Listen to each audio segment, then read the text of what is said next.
الحمدللہ وکفا وسلام علی عبادہ الذین اصطفیٰ اما بعد۔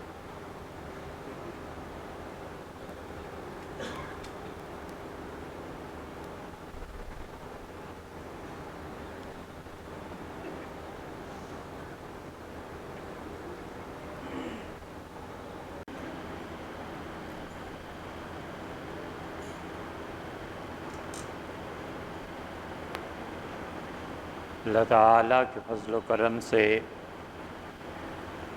بات یہ چل رہی تھی کہ ریاست کیا ہوتی ہے،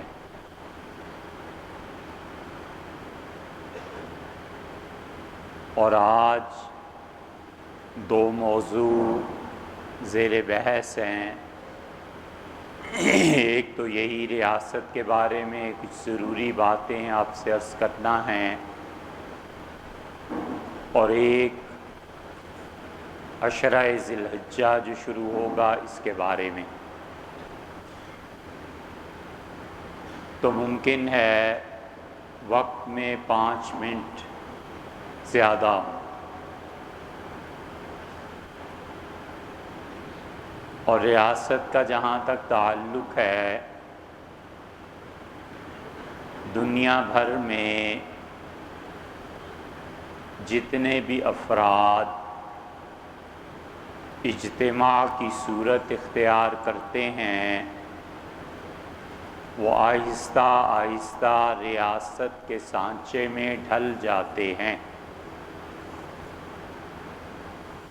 کبھی ان کا نظریہ ایک ہوتا ہے، کبھی ان کا وطن ایک ہوتا ہے، کبھی ان کی قوم ایک ہوتی ہے، اور جتنے بھی ریاست کے ضروری امور ہیں وہ آپ سے پہلے عرض کیے تھے، اور ریاست کے قیام کے لیے یہ ضروری ہوتا ہے کہ جو بھی نظریے کی بنیاد پر بنتی ہے اس نظریے کی اپنی اصطلاحات ہوتی ہیں، اور ہر ایک نظریہ خواہ وہ کتاب و سنت سے لیا گیا ہو اور خواہ وہ افراد نے خود سے بنایا ہو، اس کا ایک پیراڈائم ہوتا ہے،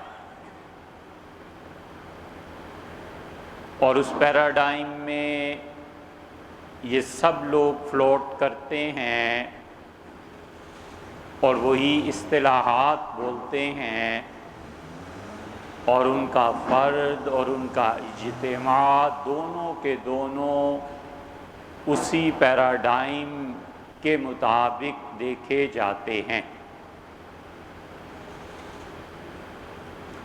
ان کا پیراڈائم، ان کا تناظر، ان کی اصطلاحات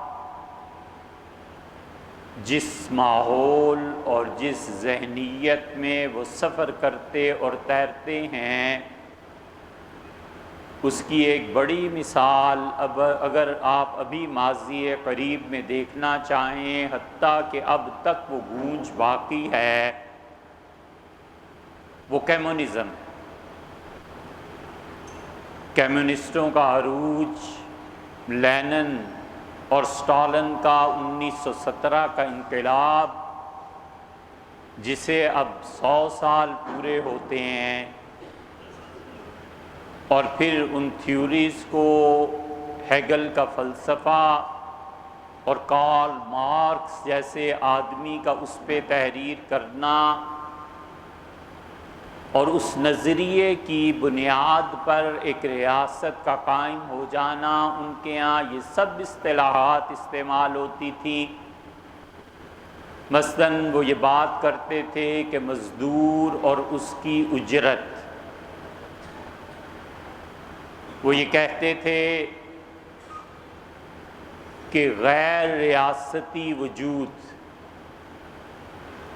کہ پوری دنیا میں ایک ریاست کا تصور ہو، اور چین اب جو معاہدہ ہمارے ساتھ کر چکا ہے اور جس کو ہمارے لوگ پروٹیکٹ کر رہے ہیں، یہ وقت آئے گا جب سوشلزم اپنا یہ نظریہ ثابت کرے گا کہ جس حد تک ہو سکتا ہے ہم دنیا میں ایک ہی اسٹیٹ قائم کریں۔ جو نظام چائنا میں چل رہا ہے وہی انڈیا، پاکستان، عرب ممالک تو ایشیا پورا ایک نظام میں رنگ جائے۔ کمیونسٹ یہ کہتے تھے کہ ریاست کا وجود کچھ نہیں، ان کے یہاں سرمایہ داری اور سود، اس کی بے خونی کرنا، یہ سب ان کا پیراڈائم تھا۔ اور اسلام کا اپنا پیراڈائم اور اسلام کا اپنا تناظر ہے جس کو ذرہ برابر بھی اللہ نے شعور دیا ہے۔ وہ جانتا ہے کہ کبھی بھی ریاست بغیر کسی تناظر کے قائم نہیں ہوا کرتی۔ اسلام نے اصول کی بات کی، جیسے انہوں نے اپنے اصول مرتب کیے، ہیگل اور کارل مارکس اور اینگلز اور اس کے جتنے دوست تھے، شاید 28 برس میں انہوں نے ایک کتاب لکھی۔ اسلام نے بھی اصول مقرر کیے۔ اسلامی معاشرے میں حرام اور حلال ایک اصول کی چیز ہے، خیر اور شر، حق اور باطل، خوب اور ناخوب، جسے علم کلام کے ماہرین اپنی اصطلاح میں حسن اور قبح کہتے ہیں، یہ اسلام کا تناظر ہے۔ اور اس تناظر میں اسلام جب ریاست کے قیام کی دعوت دیتا ہے تو سب سے پہلے فرد کو آزادی دیتا ہے، اور قرآن کا فیصلہ ہے کہ وہ کہتا ہے من شاء فلیؤمن، فرد آزاد ہے، وہ چاہے تو ایمان کو قبول کرے، ومن شاء فلیکفر، اور جو فرد چاہے کہ کفر کرے وہ کفر کرے۔ ہمیں اس کے دین پہ کوئی جبر نہیں ہے۔ حضرت رسالت مآب صلی اللہ علیہ وسلم نے ثابت کر دیا، دین کی دعوت دیتے رہے، اور ایک فرد ایسا نہیں ملے گا جس پہ جبر کیا ہو کہ تم مسلمان ہو جاؤ۔ سیدنا عمر رضی اللہ عنہ کو اپنے ایک غلام سے بڑی محبت تھی، سیکٹری سے، اور بار بار اسے فرماتے رہے کہ مسلمان ہو جاؤ۔ تو بڑا اچھا ہے، میں حکومت کے کچھ ایسے اہم کام ہیں جو تم سے لینا چاہتا ہوں، اور اس نے آخر پہ کہہ دیا کہ حضرت میں مسلمان نہیں ہوتا، اب مت کہیں۔ آپ نے فرمایا لا اکراہ فی الدین، اللہ نے کہا ہے اپنی کتاب میں کہ اسلام کی قبولیت پہ کوئی جبر نہیں ہے۔ اس لیے ریاست آزادی دیتی ہے کہ جو شخص جس دین کو اپنانا چاہتا ہے وہ اس کے مطابق زندگی بسر کرے، اور ارتداد کی صورت میں ریاست اس کا محاسبہ کرتی ہے۔ حضرت رسالت مآب صلی اللہ علیہ وسلم کے دور میں آپ کی تعلیمات کے مطابق یہ ایک نظریہ تھا، اور یہ کمال ہے سیدنا ابو بکر رضی اللہ عنہ کا کہ انہوں نے اپنی ریاست میں اسے نافذ کر کے دکھایا کہ جو روشنی حضور صلی اللہ علیہ وسلم سے ملی تھی اس کو عملاً کیسے نافذ کیا جاتا ہے۔ چنانچہ ریاست کی اس آزادی کے بعد وہ جس ہدایت کی دعوت دیتی ہے، ہدایت نام ہے صحیح چیز کے پھیل جانے کا، اور ہدایت نام ہے خدا کی وحی کو راستہ ملنا اور اپنانا. اور ریاست جب وجود میں آتی ہے تو اسلام فرد کو آزادی دیتا ہے اور وہ کہتا ہے غیر مسلموں سے کہ تم اس ریاست میں اگر قدیم سے باشندے ہو، ہندو ہیں، سکھ ہیں، اگر اسلام سے پہلے کی کوئی اور قومیں ہندوستان میں آباد ہیں تو یہ ان کا نیچرل رائٹ ہے، یہ ان کا فطری حق بنتا ہے کہ وہ اس ریاست کے باشندے رہیں، کوئی انہیں نہیں نکال سکتا. اسلام ان کے حق کو تسلیم کرتا ہے. اور باہر سے آنے والا فرد اگر یہ چاہے کہ اس ریاست کا شہری بنے تو اسلام اس سے فطری حق تو اس کا کوئی نہیں ہے، قانونی حق دیتا ہے کہ تم اس کے شہری بن سکتے ہو. تو اسلام اپنی شہریت کے لیے فطرت اور قانون دو چیزوں کو دیکھتا ہے. ایک گورا یہ چاہتا ہے کہ یہاں آ کے نیشنلٹی حاصل کرے، شریعت کہتی ہے کہ ٹھیک ہے تمہارا حق ہے، لیکن قانونی طور پہ. اور ایک ہندو کو ہم نکالنا چاہیں کہ یہاں سے نکل جاؤ، وہ کہتا ہے 10 پشتیں میری یہاں رہی ہیں، آپ کیسے مجھے نکال رہے ہیں؟ تو یہ اس کا نیچرل رائٹ ہے کہ ہم اسے نہ نکالیں، ہم نکال بھی نہیں سکتے. وہ اسلام کی ریاست کا شہری ہے. اور اسلام جس ریاست کا تصور دیتا ہے وہ ہمیشہ دو چیزوں پر قائم ہوتی ہے. اور اسلام نہ بھی اس تصور کو دیتا. دنیا میں ہمیشہ ریاست جب بھی قائم ہوتی ہے اس کی دو بنیادیں ہیں، اور اتنی ضروری بنیادیں ہیں، اتنی اہم ہیں کہ ان کے بغیر ریاست کا کوئی تصور ہی نہیں. ایک مثال سے آپ سے عرض کریں، دنیا میں اس کا تو نمونہ مل جائے گا کہ کسی شخص کے ماں باپ نہیں تھے اور وہ بن گیا، آدمی ہے، آدم علیہ السلام. اور دنیا میں ایک نمونہ اس کا بھی مل جائے گا کہ والد نہیں تھے اور والدہ سے تنہا جنم لیا سیدنا مسیح علیہ السلام نے. اتنی بڑی کائنات کے چیزوں میں سے یہ دو چیزیں آپ کو مل جائیں گی، لیکن یہ کبھی بھی نہیں ملے گا کہ ریاست دو اصولوں کے بغیر قائم ہو سکتی ہو. اسلام نے آ کر انہی دو اصولوں کو اپنایا ہے، اجاگر کیا ہے، اجلا کیا ہے. انہی دو اصولوں پہ سیدنا ابوبکر رضی اللہ عنہ نے ریاست کو قائم کیا تھا. ہمیشہ ہمیشہ کے لیے رسول اللہ صلی اللہ علیہ وسلم کے طرز عمل نے ثابت کیا کہ ریاست کا ایک ظاہر ہوتا ہے، ایک باطن ہوتا ہے. ریاست میں ایک ظاہر کی صورت ہوتی ہے اور ایک اس کی اندرونی صورت ہوتی ہے. ریاست میں عوام اور ان کے حقوق اور جو بادشاہ ہے یا جو صدر اور وزیر اعظم ہے اس کے حقوق، یہ دو الگ الگ چیزیں ہیں. ریاست ہمیشہ پہلا اصول قانون ہوتا ہے اور قانون کی بنیاد پر بنتی ہے، اور وہ تقاضا کرتی ہے حکمران وقت سے کہ وہ قانون کے نفاذ میں آخری حد تک جائے اور ریاست کی رٹ قائم ہونی چاہیے. ملک کا کوئی باشندہ اور اسلامی ریاست کا ایک انچ بھی اس کے تسلط کے بغیر نہیں ہے. اسلام یہ حق دیتا ہے حکمرانوں کو. اور دوسرا ریاست کا ستون جس کے ساتھ مل کے وہ قائم ہوتی ہے اخلاقیات ہیں. ریاست کا ظاہر ہمیشہ قانون پہ چلے گا اور اس کا باطن ہمیشہ اخلاقیات پر چلے گا. معاشرے میں اخلاقیات کا ہونا ضروری ہے.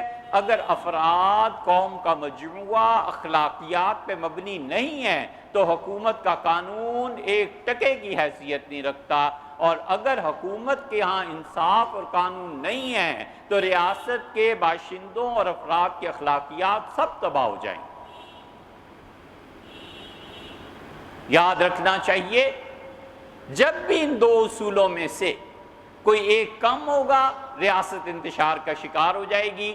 اگر قانون نافذ نہیں ہوگا تو باشندے تنگ ہوں گے، اور باشندوں میں اگر انسانی اخلاقیات نہیں ہوں گی تو حکومت تنگ ہوگی. اسی لیے رسول اللہ صلی اللہ علیہ وسلم نے دونوں چیزیں سیدنا ابو بکر رضی اللہ عنہ کے حوالے کر دی تھی، چھوڑ کر گئے تھے اس معاشرے کو، اور سیدنا ابو بکر رضی اللہ عنہ نے دونوں حیثیتوں سے رسول اللہ صلی اللہ علیہ وسلم کی نیابت کا حق ادا کیا۔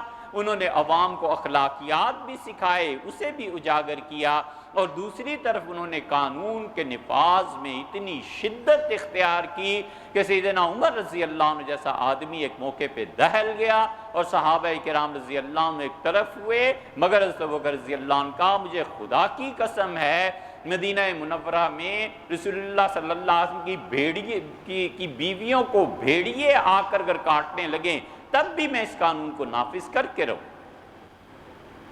یہ صلابت صدیقی تھی۔ اس لیے ریاست ہمیشہ دو بنیادوں پہ چلتی ہے۔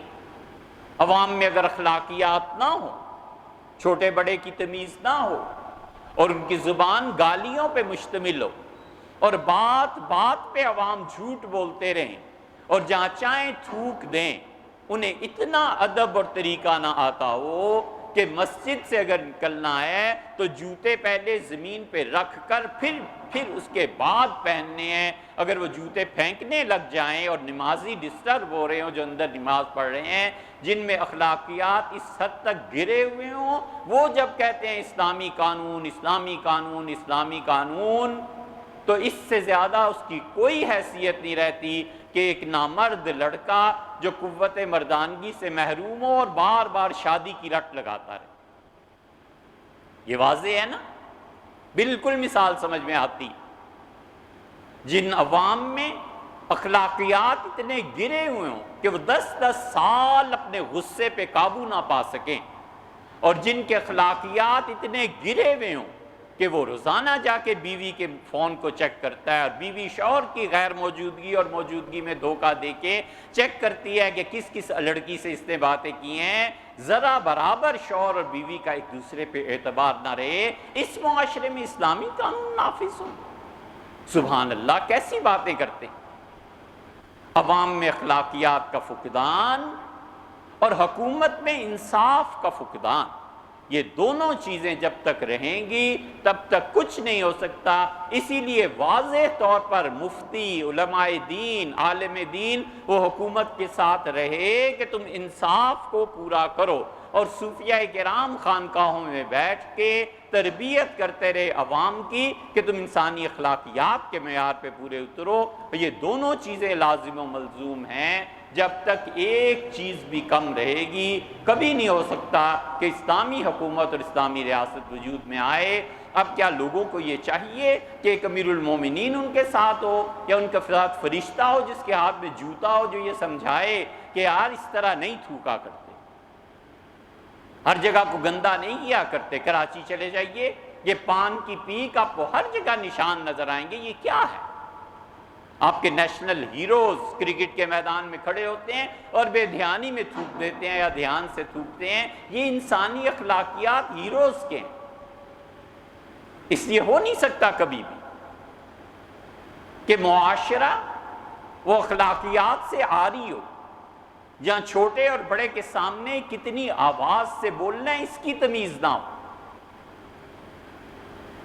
جہاں بڑے لوگوں کی بات اگر سمجھ میں نہیں آتی تو سوچنا اور سمجھنا چاہیے کہ بڑوں نے اس کام کو کیوں کیا ہے، اور جہاں بڑے چھوٹوں کو آزادی نہ دیں کہ کھل کے کام کرو، دیکھتے ہیں رزلٹ اس کا کیا نکلتا ہے، یہ معاشرہ کیسے پنپ سکتا ہے۔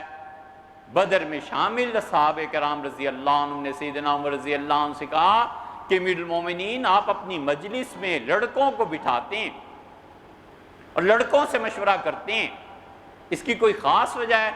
سیدنا عمر رضی اللہ عنہ نے کہا لڑکے کا ذہن تیز ہوتا ہے اور زمانے کے سرد و گرم کو چکھنے کا آغاز ہوتا ہے، اور ذہین ہوتے ہیں بچے، دنیاوی انتشار سے ان کے دماغ محفوظ ہوتے ہیں، میں ان کی ذہانت سے فائدہ اٹھاتا ہوں، ان کی جوانی سے فائدہ اٹھاتا ہوں۔ جب معاشرے میں ایسی اقدار نہ قائم ہوں اور ہم اپنی بچوں کی، جوانوں کی صلاحیتوں کو ضائع کرنے والے بن جائیں، اور جب اب معاشرے میں جھوٹ اور سچ دونوں میں امتیاز کرنا چھوڑ دیں اور بغیر کسی فائدے کے بھی جھوٹ بولنے لگیں، یہ معاشرہ برباد ہوئے بغیر نہیں رہ سکتا، کوئی ضرورت نہیں رہتی پھر ان پہ کسی قانون کی، با ایمانہ کہ یہ خود ہی قانون دان ہوتے ہیں، خود ہی اپنے قوانین بناتے ہیں تباہی کے۔ اور اگر معاشرہ اچھا ہو اور حکومت اوپر سے قوانین نہ نافذ کرے، معاشرے میں انصاف ناپید ہو جائے اور لوگ انصاف سے مایوس ہو جائیں، تو ایسی حکومت بھی ہٹائے جانے کے قابل اور ایسا معاشرہ بھی دنیا سے فنا کیے جانے کے قابل۔ معاشرے کو فنا کر دے یہ اللہ کا اختیار ہے، اور حکومت کو بدل دیں یہ ایک اچھی سوسائٹی کا اختیار ہے۔ دونوں کی چیزیں اللہ نے الگ الگ بیان کر دی۔ انشاءاللہ ستمبر میں 8 ستمبر سے پھر ریاست کی گفتگو کو شروع کریں گے، تاکہ آپ کو پتہ چلے کہ اسلام کس ریاست کا تقاضا کرتا ہے، اور نبی کریم صلی اللہ علیہ وسلم نے کس ریاست کی تشکیل کے لیے سیدنا ابوبکر رضی اللہ عنہ کو اشارے فرما دیے تھے، اور سیدنا ابوبکر رضی اللہ عنہ نے اس کو پورا کیا۔ عشرہ ذی الحج چاند کی رویت کے ساتھ شروع ہو جائے گا۔ اس میں پہلا مسئلہ یہ ہے کہ رسول اللہ صلی اللہ علیہ وسلم نے فرمایا اس کی پہلی 10 راتیں تم میں سے کوئی آدمی اللہ کی عبادت کرے تو آپ نے فرمایا اس مہینے کی پہلی 10 راتوں کی عبادت لیلۃ القدر کے برابر ہے، اللہ اسے اتنا ہی ثواب دے گا جتنا لیلۃ القدر کا ثواب۔ اس ایک لیلۃ القدر کو ڈھونڈنے کے لیے ہم اعتکاف کرتے ہیں، اور مہینہ بھر بھی لوگ اعتکاف کرتے ہیں، اور ہم کہتے ہیں کسی طرح یہ مل جائے۔ یہ 10 راتیں عید کی رات سمیت جب لوگ غفلت سے سڑکوں پہ گھوم رہے ہوتے ہیں، رسول اللہ صلی اللہ علیہ وسلم ان 10 راتوں میں خدا کی عبادت کرو، اور یہ 10 راتوں میں سے ہر ایک رات کی عبادت لیلۃ القدر سے افضل۔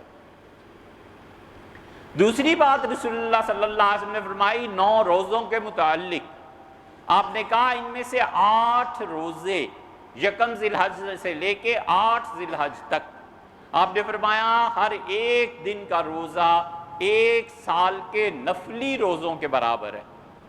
اس لیے ارشاد فرمایا اور ترغیب دی کہ لوگ ذی الحج کے یہ 8 روزے رکھیں، اور 9ویں دن کا روزہ جو عرفہ کا ہوتا ہے اس پہ تو کمال کی بات ارشاد فرمائی، اور آپ نے فرمایا 9 ذی الحج کا روزہ رکھنا سنتن قبلہا و سنتن بعدہا، 1 سال جو زندگی کا گزر چکا اللہ سے اس کے گناہ معاف کرا دیتا ہے، اور آئندہ زندگی میں 1 سال جو آئے گا اللہ اس کے بھی گناہ معاف کر دیتا ہے۔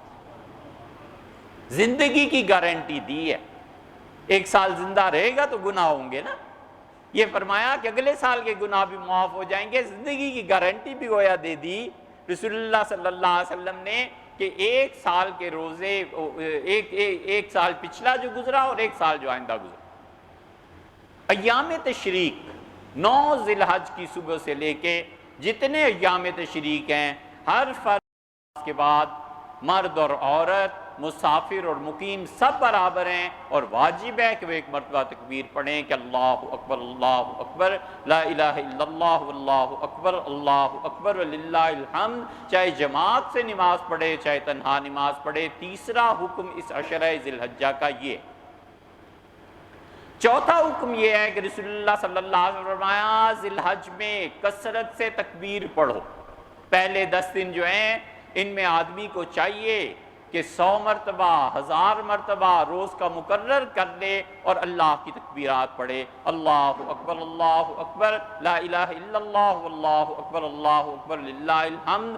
اللہ چاہتا ہے کہ ان دنوں میں اور خاص طور پہ 10 ذی الحج کو جتنا بھی خون جانوروں کا بہتا ہے اتنا ہی اللہ کی کبریائی کو بیان کیا جائے۔ جانوروں کے خون میں اور اللہ کی کبریائی میں آپس میں کیا تعلق اور واسطہ ہے یہ پھر کبھی سے، لیکن حکم یہ ہے اتنی لمبی تکبیر نہیں ہے، اللہ اکبر پڑھتا رہے۔ حضرت ابو ہریرہ رضی اللہ عنہ مدینہ منورہ میں مسجدوں میں بازاروں میں گھومتے رہتے تھے، بازاروں میں گھومتے رہتے تھے اور ہر ایک دکاندار کو کہتے تھے کہ تکبیر پڑھا کرو۔ رسول اللہ صلی اللہ علیہ وسلم نے ان پہلے 10 دنوں میں تکبیر کے پڑھنے کا حکم دیا۔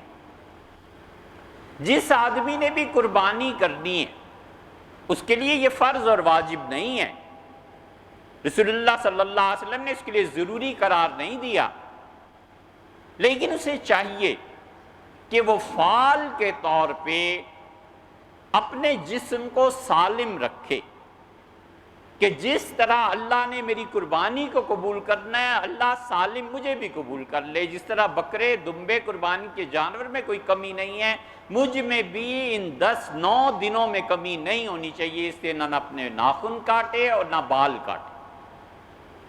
حکم ان لوگوں کے لیے ہے جنہوں نے قربانی، اور حکم بھی کوئی فرض واجب نہیں ہے۔ کوئی آدمی ناخن کاٹ لیتا ہے، بال کاٹ لیتا ہے، حجامت کر، کوئی حرج نہیں ہے، کوئی گناہ اس انسان کے ذمے نہیں ہے۔ جو لوگ اسے فرض اور واجب سمجھتے ہیں وہ صحیح بات نہیں کرتے۔ انشاءاللہ اس کی تشریح نماز کے بعد بھی کچھ کر دی جائے گی۔ ٹھیک